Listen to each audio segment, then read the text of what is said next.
Hey everybody, Black Ninja 797 here, and welcome back to another video, guys. In today's video, we are going to be ranking all the maps that are in Back 4 Blood. Now, I do just want to mention just right off the rip that before we do begin, if I don't necessarily sound as peppy or stereotypical spaz as usual, I basically am sick right now with something that I am unaware of. I've currently got a whole bunch of stuff with doctor visits and stuff like that going, so if I sound a little bit off and sound like I'm emo and dead inside, don't worry, that's only half the truth. No, I'm just kidding.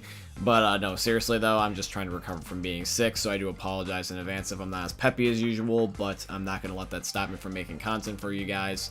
By the way, guys, feel free to definitely let me know what some of your favorite maps are in Back 4 Blood. I really am curious to see what you guys personally like. This is going to be, honestly, more personally towards my favorite list. However, though, I did, once again, as always, keep the community's opinion in mind. I always do that with all my lists, but this one's leaning more towards opinion rather than community this time. I just want to just test out something that is slightly different and just see if that ends up impacting the list at all. But anyways, guys, let's get on, long story short, to ranking all the maps in Back 4 Blood.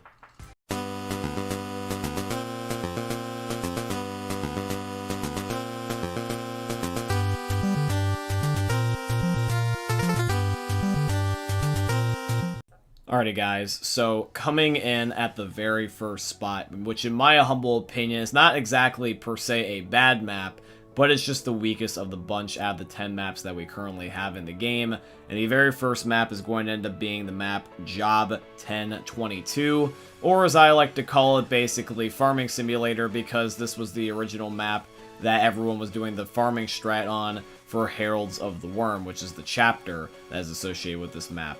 Basically, this is supposed to be a transitional map. I really don't see anything to this map other than the fact that it did one of two things. It gave basically the maps kind of like a story transition to kind of clarify some things to set you up for the next like decent big map. And also as well as just that for a while people were farming this so that way they could get supply points, but then that slowly over time got nerfed. And now you can't exactly do that anymore, and so most people just kind of use this as just basically just filler. They want to game for a little bit, they want to like do something in 5 to 10 minutes. They can load up this map easy peasy, but literally that's all this map is. That it's just easy peasy. There's really no substance to this map. It's only 3 chapters, but it's just boss fights.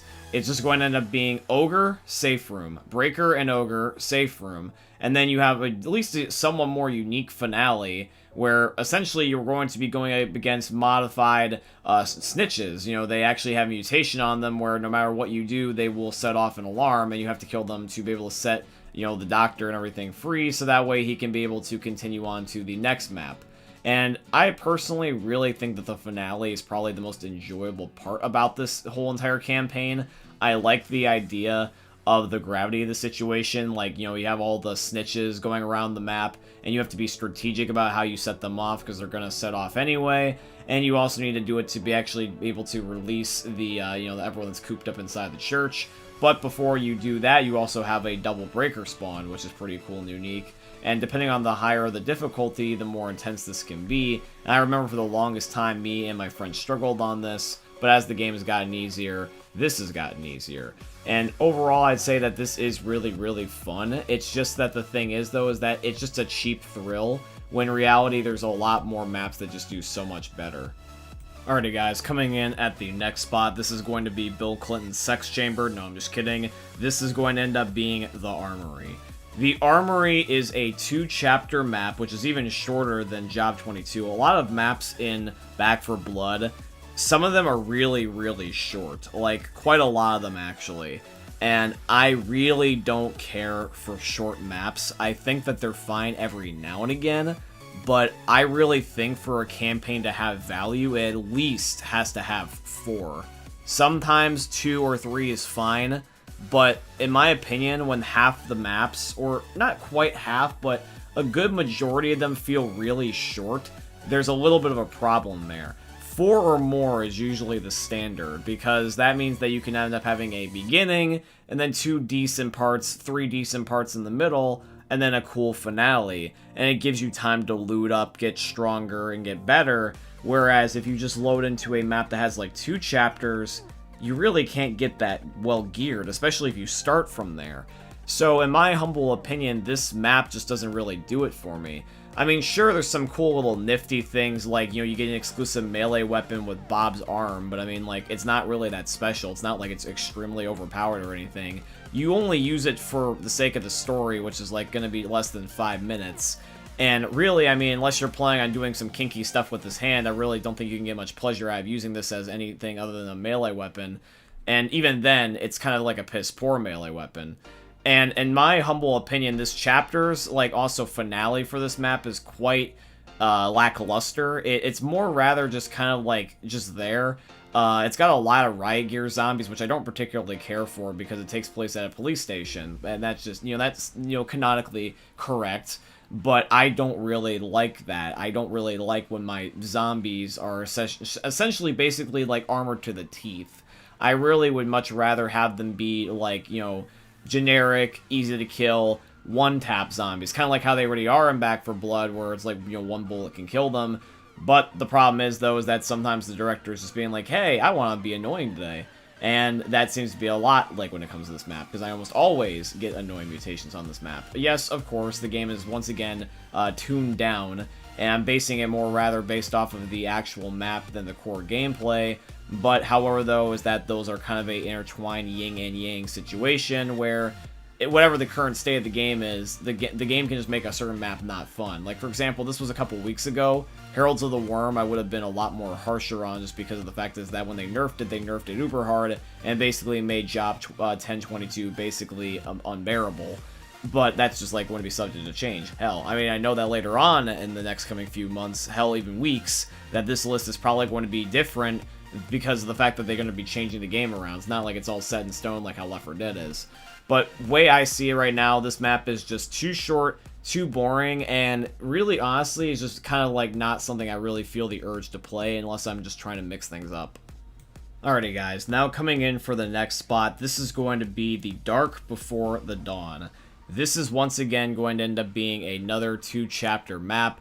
And for me personally, this one is better, significantly more so than the Armory is.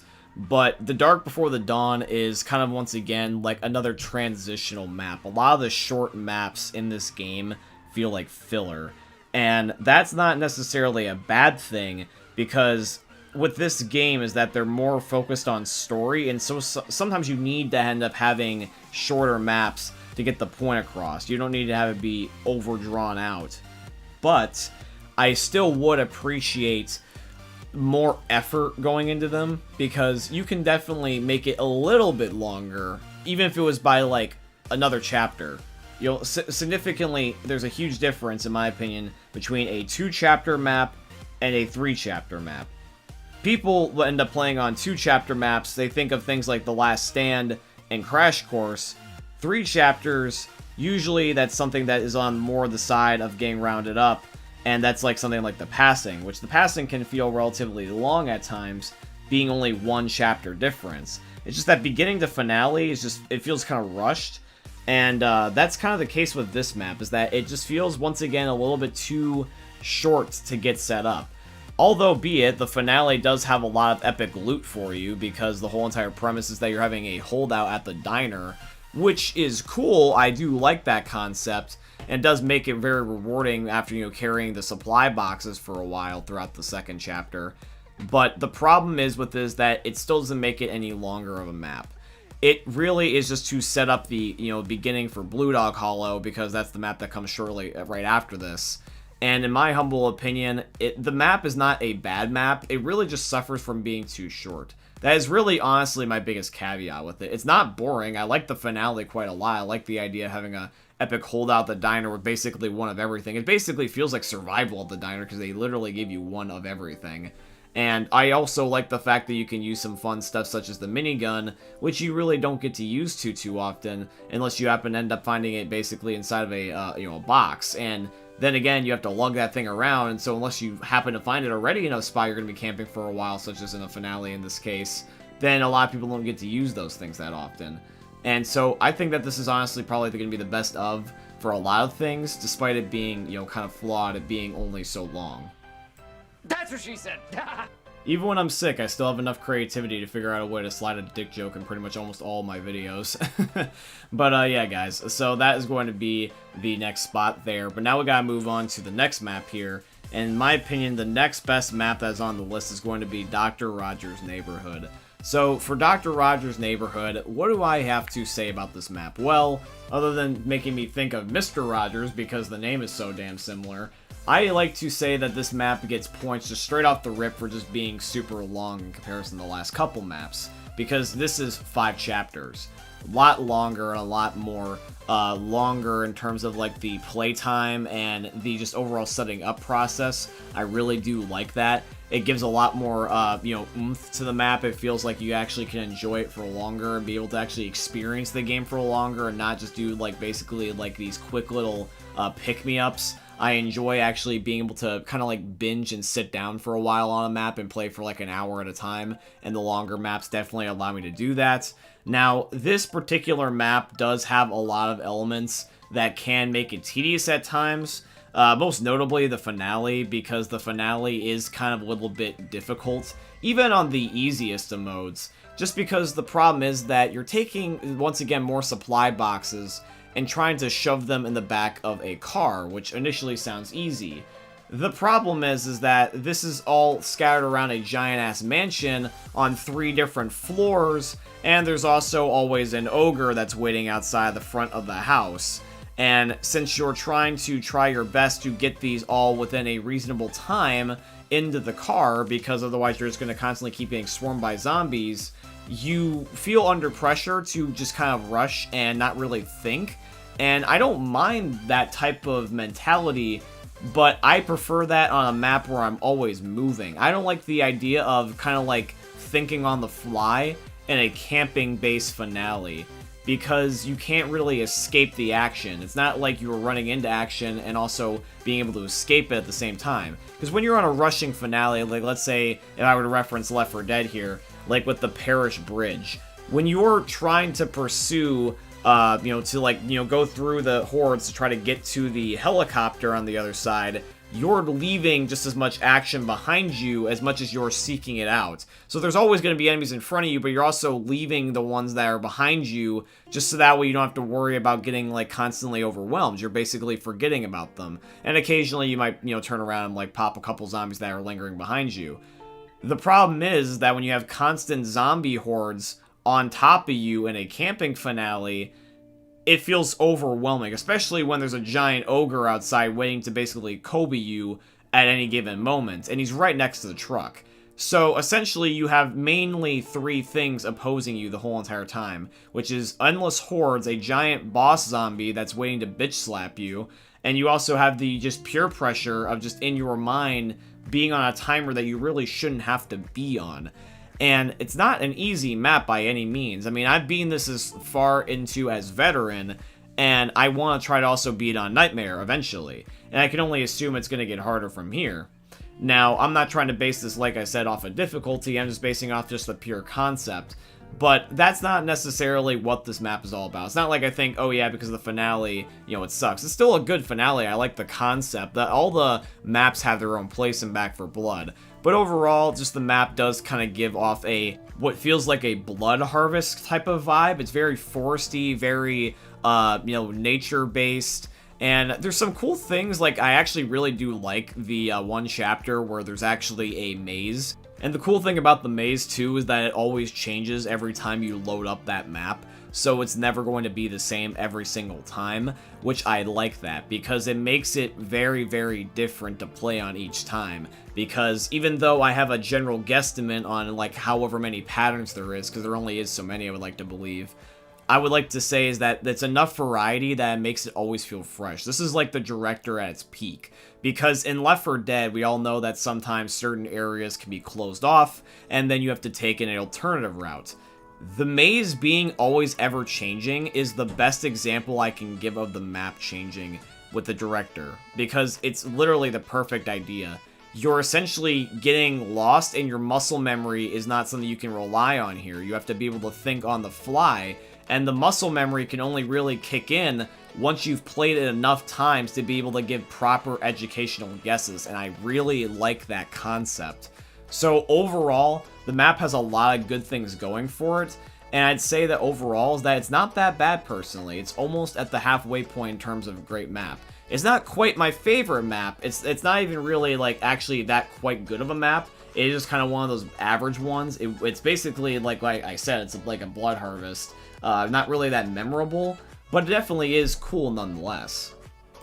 Alright, now we've got the map Plan B, and I know this is gonna sound bad in terms of the review, but I promise you it's just only a name thing. I legitimately forgot which map this was at first, like literally just like 5 seconds right before recording this part, and it's not that I don't like the map, it's just that the names for these maps I honestly think are not the best. Like, I only remember probably like half of them by actual name by heart. It took me a while to remember the special infected, so I'm pretty sure I'll get there eventually with the maps, but damn, the maps really need better names. But anyways, we're moving on to this map, so Plan B. Plan B, in my opinion, is probably going to be where we're starting to get probably to the pretty decent maps. I'd say that half of the maps are actually quite good, and this is kind of like the last, like, average one, but more towards the side of good. It's pretty interchangeable, I'd say. Basically, this map, one of the main reasons why I like it is just because the last 2 chapters feel quite very well paced.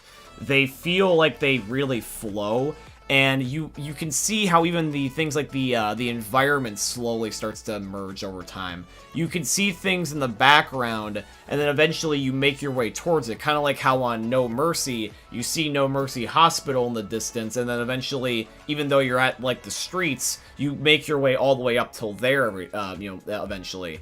And when it comes to this map, you're eventually slowly but surely getting more towards the water, or kind of like the coast. And it's cool because when you get there eventually, you can kind of see like this, almost like what it's like as a water-based community. There's like basically a whole bunch of like rubble and trash everywhere. And it's like leftovers from like a previous group when, like there was a whole bunch of disasters and stuff. But it's kind of like made like this on the water, like makeshift land base. And it's kind of a cool thing to, see and play on. You're basically playing on a floating island of trash, but even though that sounds initially bad, it feels very, truly apocalyptic? Yeah, there we go. This was where I was looking for. I almost said apocalyptic. But, anywho, basically, it feels very, very, very true to nature to zombies. This feels like a legitimate area that I would see in a zombie apocalypse. But the reason why I like it so much is because not only does it feel very zombie apocalypse-like, we never really seen anything like this before. And overall, it feels very unique to me that way. I've always liked the idea of water. It's very relaxing and nature-based to me, so maybe that's kind of just why I like it, because a lot of this map does have a lot of water elements. But in my humble opinion is that despite the water elements and my own personal bias, the map just overall just feels good and just paces well. Like, the whole entire map feels like that. Like, the map has 5 chapters once again, so it does feel quite long and enjoyable to play on. You can get a lot of good loot, etc., etc. But I just overall like the theme of it. I like the pacing, the length, and the theme, and it just really makes for a map that is more towards memorable. Not quite. I really honestly don't remember half the maps that fondly yet, because, I mean, keep in mind the game is new. But 5 of them, the next 5, I do really truly like, and we're going to be getting to them here in just a second. Alrighty guys, now this is where we're starting to get into the maps that I personally think are really memorable and stuff that I like. So actually at the halfway point is going to be just the Abomination boss fight, because technically the Abomination boss fight is just its own map in its entirety. It is specifically just the last map in the whole entire campaign. When you play all the acts, is the final act in the game, and you end up having such a long boss fight that they just treat it as its own thing. It's the big epic conclusion from the cliffhanger from the last map that you played where the helicopter crashed. And basically, you end up going through a slew of different phases trying to fight just basically one giant boss zombie.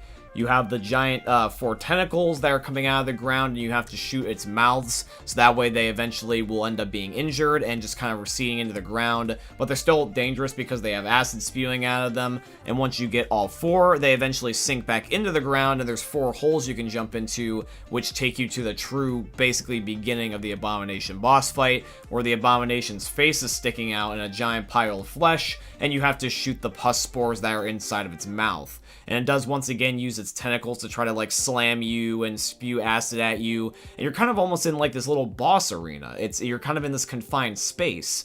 And then after you finally do that, you have one more phase where now the Abomination is running away from you and actually heading towards Fort Hope, and you have a 5-minute timer to try to kill him before he gets there, otherwise you win or you lose. So it's a lot of actually last second clutch timing that is going to be on your part, because there's 4 pus spores that are around him, and you have to be able to blow these up to officially kill him. So depending on your experience, this can either be a really tough or quite an easy boss fight for you.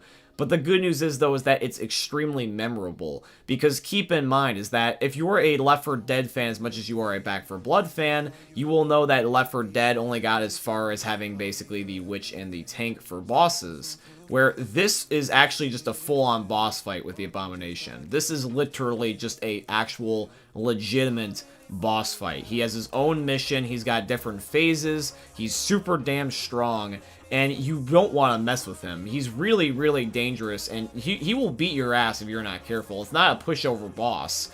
But however, though, if you memorize his pattern and you genuinely are good at the game will reward you for that. Right now, currently, me and Jake grind him as the new grinding method for trying to get supply points, because even though he actually is still a pretty decent boss, he's actually got a lot of pattern recognition.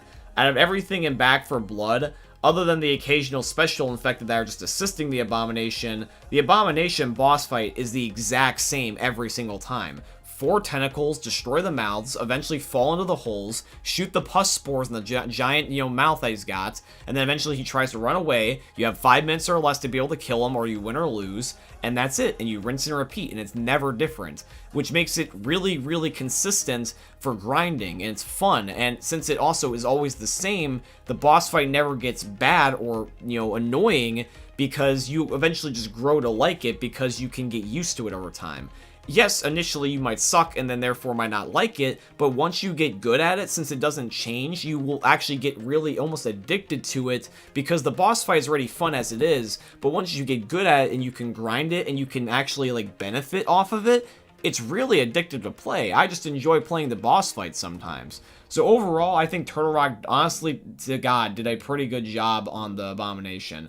And I like the fact that, honestly, it kind of its own thing, because it was tied to one of the campaigns. It might have felt a little bit overkill, but I think that they honestly knocked it out of the park. I look forward to seeing whatever else that they got in mind, because the Abomination was a really cool zombie, and I honestly still think it's one of the coolest things that's about this game in its entirety.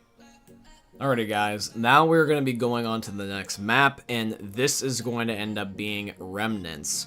Remnants is one of my personal favorite maps in Back 4 Blood, and this is where we're starting to get more into the maps that I actually am remembering, because I associate good memories with them. This is a fun map.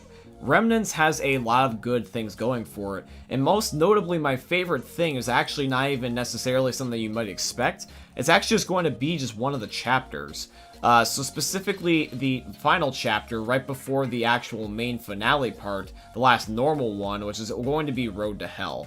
Road to Hell is a really fun chapter in this game. Essentially, the plot behind this specific chapter is that right before the finale, you're essentially going through this militarized quarantine zone where basically everyone was held prisoners initially back when the apocalypse first started happening, and now what you have to do is you have to basically go through the prison, the makeshift prison, like with all the, the security checks and the checkpoints, and you actually have to try to get through the finale this way in this giant cramped security tunnel. And it's actually really intense this way, because you are essentially doing what is considered a rushing-based finale type of logic inside of just a normal chapter. You're trying to, within a confined space that's almost like very similar layout to the Parish Bridge, funnily enough, you're trying to navigate to the safe room. And it's a really cool concept. And honestly, if this was actually a finale and they had like a helicopter at the end or something, I wouldn't be mad. I can actually... this is a finale level chapter, in my opinion. Because it's got that same core essence of run, because no one's going to save you. You have to save yourself. I like those independent maps every now and again, because they're rare. And I really think that this chapter makes this map for me, personally. Is that I like the map already as it is. I like the fact that you gotta go through the school and you gotta be able to try to survive that way. This is where you also find things like the piano Easter egg and stuff like that. I do enjoy the fact that we do have a guaranteed ogre boss fight inside of basically the basketball court. I enjoy the fact that you have the cool cutscene where you're actually coming down into the magic school bus, basically, you know, down a giant hill, and you somehow survive the crash. I really do like this map for a lot of reasons, but specifically the Road to Hell part is honestly my favorite.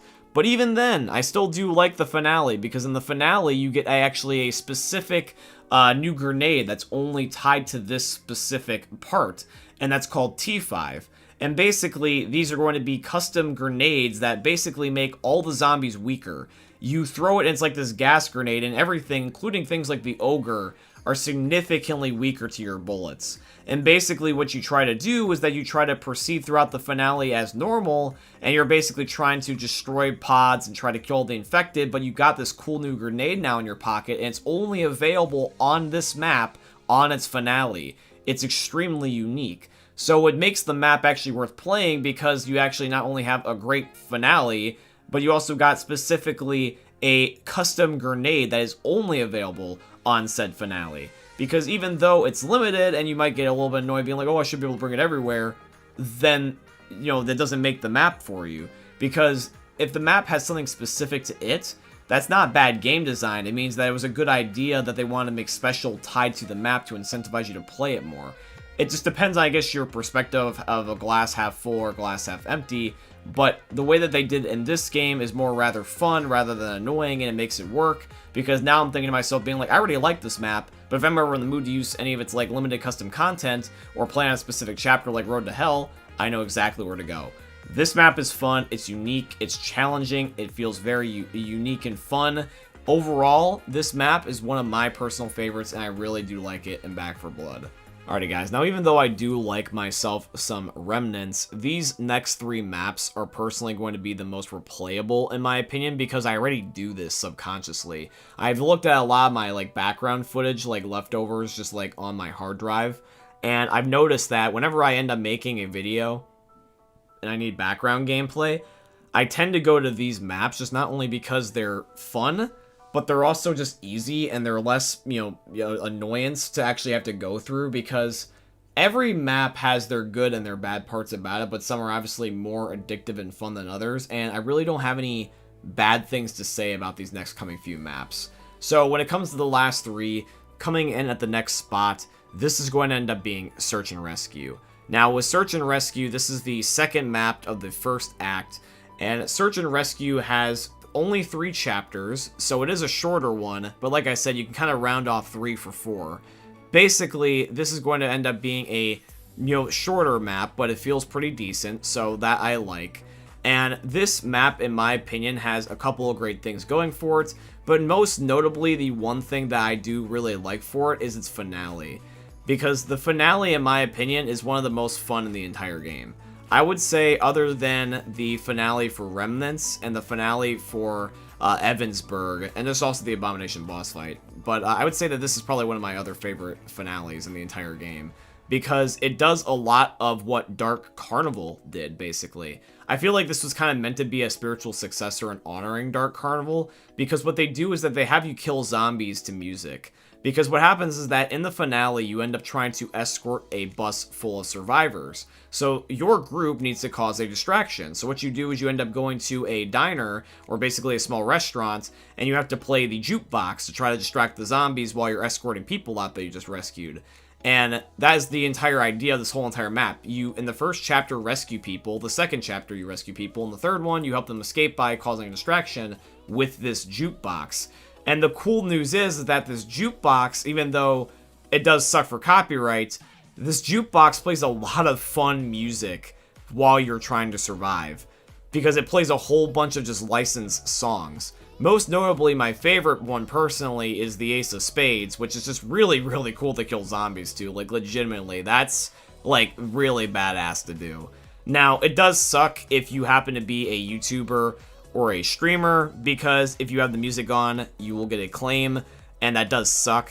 But it's not nearly as bad as it was before, because before, for some reason, the music was under the sound effects, and before, to mute the music, you had to turn off all your game sound, essentially, other than just voice lines, so the game felt like weird Back for Blood ASMR.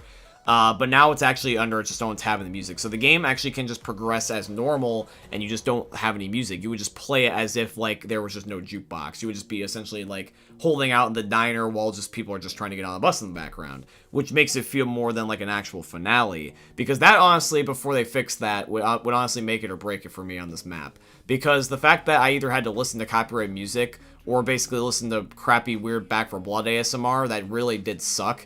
But now that they fixed it, the map is actually enjoyable more in that way. And I also do just like the fact that you can actually get, like, introduced to the breaker in this particular map, because in the very first chapter, right at the very beginning, you have a guaranteed breaker spawn, and you kind of get introduced to him, kind of like how on the first map, Evansburg, you have a guaranteed ogre spawn in this, and the second chapter. And it makes it feel like that it's welcoming you into the crap that's going to throw your way later. It's just being like, this is the director, and this is what it wants to do to you. So yeah, it's just like, I think in my opinion overall, the map doesn't really feel too overwhelming, and I feel like it's like a perfect balance of like challenge and also just pure fun. I love the finale especially, I really, really do.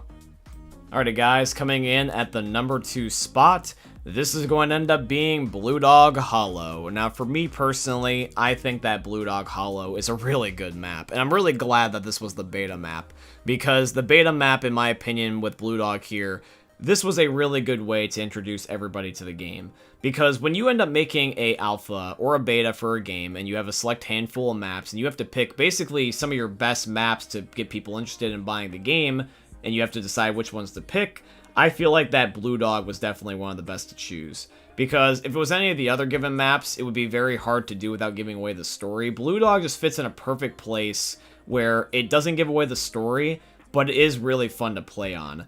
Because originally, when you play, the game, you played on Evansburg, which was at the beginning of the game, and then Blue Dog is at the beginning of the game, sure, but it is kind of starting to get more towards the halfway point. It's actually going to end up being the final map in Act 1, and that's why the story didn't actually match up at first in the beta, if you notice, like the transition map to map. I thought it was a direct cut, but it didn't match up, and I was thinking to myself, being like, this is confusing. But it was not enough to be able to, like, be, like, uberly confusing, and didn't also spoil anything. And, like, obviously, it's not going to be, like, in the beta, you're also going to fight the Abomination. But they could have done anything. They could have made the, the map Remnants. They could have made it Search and Rescue. They could have done a lot of things. But they decided to pick specifically Blue Dog. And in my opinion, this was one of the best things they could do, because Blue Dog is 4 chapters long, which was also like the same length as Evansburg or The Devil's Return, and it made it so that way it felt decently long. The map overall has really good flow, and I do think that every chapter definitely is unique in its own regard.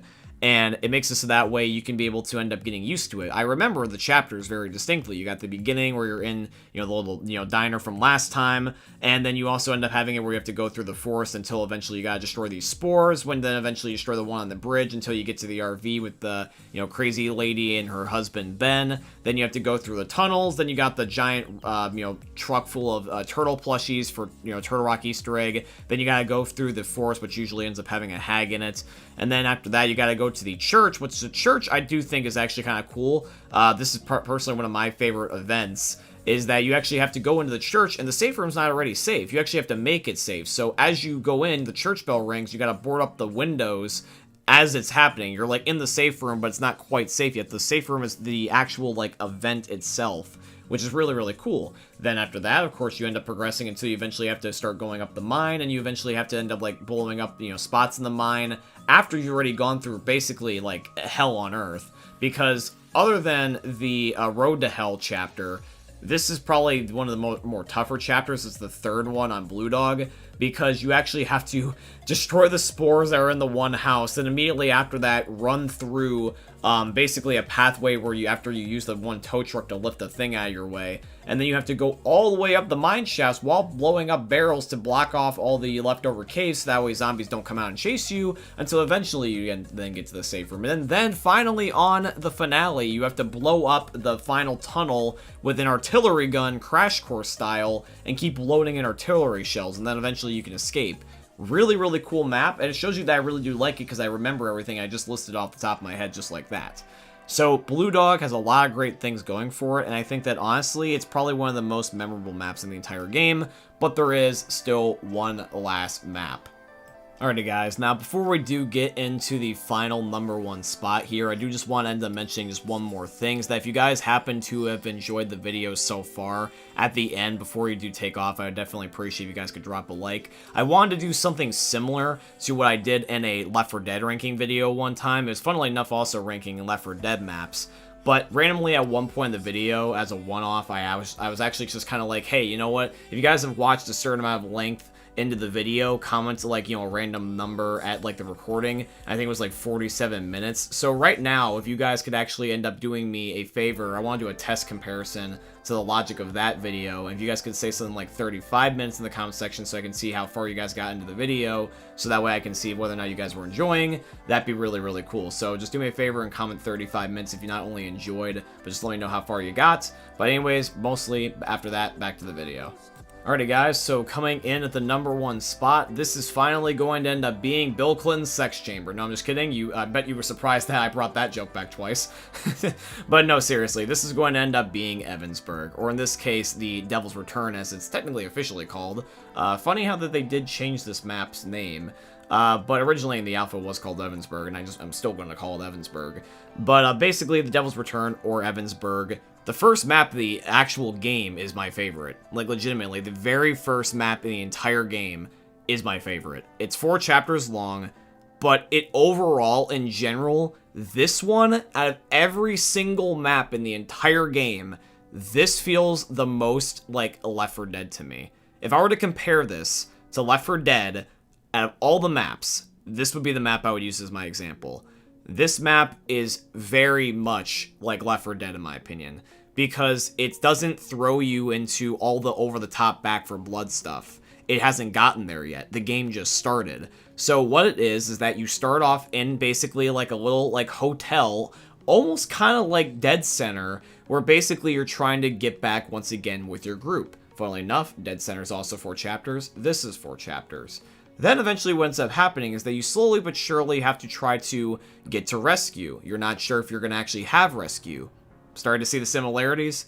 Then after what happens with the rescue is that you have a guaranteed ogre boss fight. This is probably the most unique part about it, just because of the fact that you end up having basically a guaranteed boss fight. And this introduces you to one of the brand new zombies in the game. The ogre, even though it's not the abomination, it's still a zombie you don't want to mess with, and you can either choose to A, run from it, or you can choose to fight it.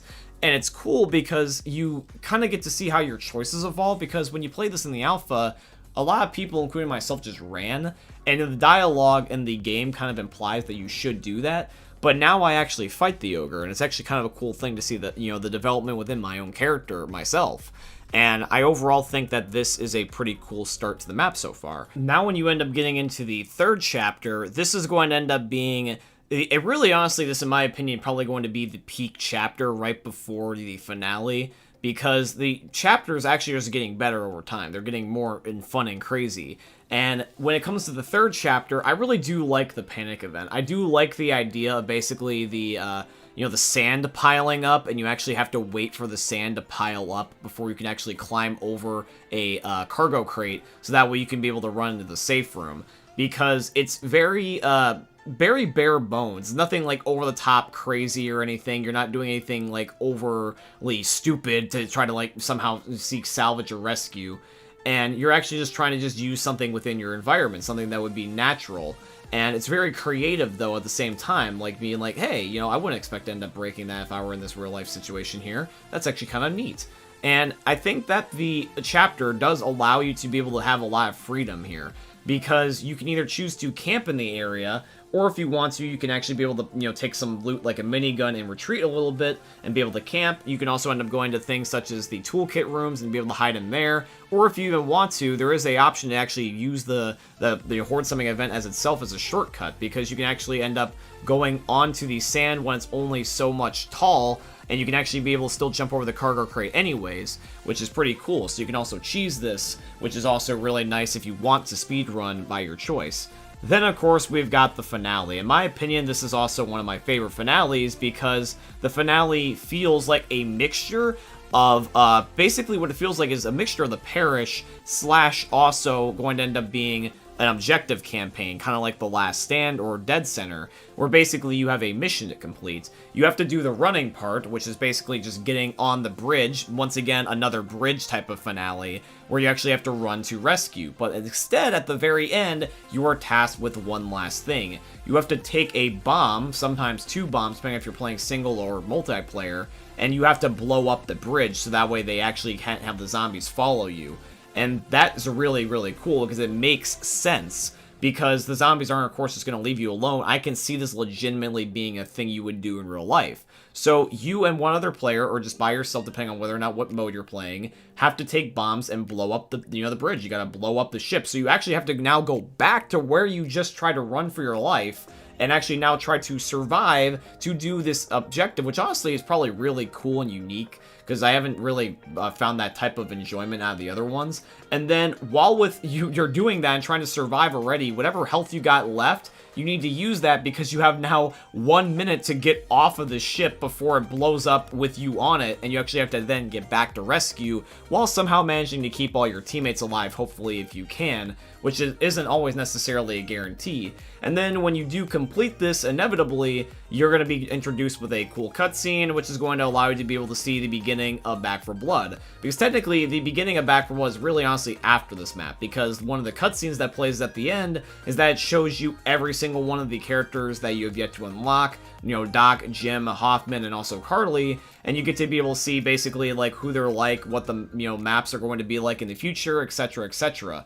So this is basically another way of them saying, hey, welcome to the game. So yeah, that's basically it. That's pretty much why I like Evansburg. And honestly, I think this is my favorite map in the game. Let me know what you think in the comment section down below. But anyways, guys, that is going to be here for today's video. I do truly hope you guys ended up enjoying, and if you did, please consider dropping a like, comment, and subscribe, and all that beautiful stuff. If you guys would like to financially support the channel, I tremendously appreciate if you guys could go check out my Patreon. It's always linked down below in all my YouTube video descriptions, or you guys can use supporter creator code BlackNinja797 in all caps in the Fortnite Epic Games item shops, because Epic is my very first sponsor, and they're sponsoring today's video, so shout out to Epic Games. But yeah, guys, I hope you end up enjoying seeing another YouTube video for the most unique YouTubers we're ever going to see. Thank you for watching, guys. I love ya, and peace out. Hey, meme lords. Jesus here. And you better have enjoyed that video there by the eternal god Daddy Ninja. You should probably subscribe too, or the mighty Moab will come for your balls. If you enjoyed the video, you might like it too. And give me the memes. Flash, bang, boom!